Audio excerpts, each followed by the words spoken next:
Child is very important, especially when it comes to nutrition.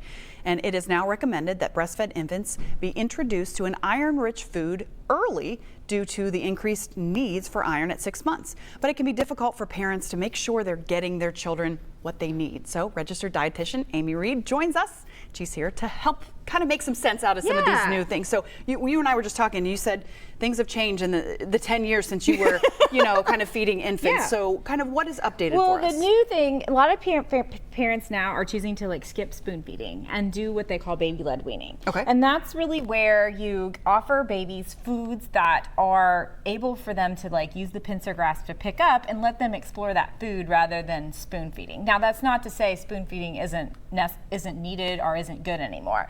But when you do that, you want to make sure you're getting your baby the right nutrients. So I have a few examples here.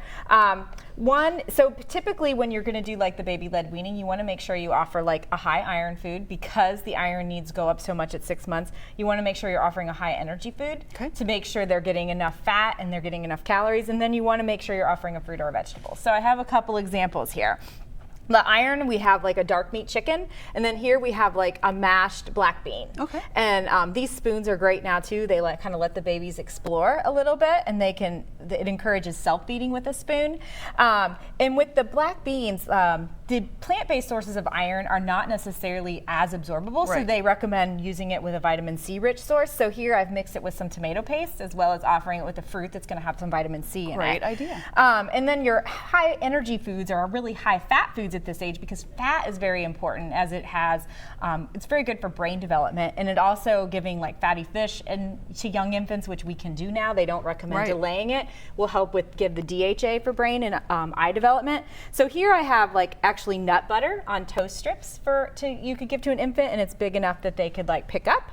And then we have avocado slices as well. And then we have like sweet potato spears that have been roasted, and then we have some cherries that have been quartered. And this is for a 6-month-old? See, this is definitely changed even in the 5 years since I've done this. This would probably be more for an older infant, but they're definitely offering 6-month-old foods, like maybe more like training foods. So like you could maybe just do one sweet potato spear. Some families may still do some spoon feeding with doing some foods that can be picked up, just to give them the experience of feeding themselves. It's all about doing responsive feeding, having them listen to their hunger cues. And when we do that, I know there are some very important things that we need to keep in mind for choking hazards. You don't want to give them a whole cherry or a whole carrot stick. Because they have looked at studies where they've compared baby-led weaning to spoon feeding, and parents are still offering choking hazards. So obviously anything round, like a whole cherry or a grape or anything like that, you would want to make sure the seeds are out of it and then quarter it like I have these cherries. And then raw carrots,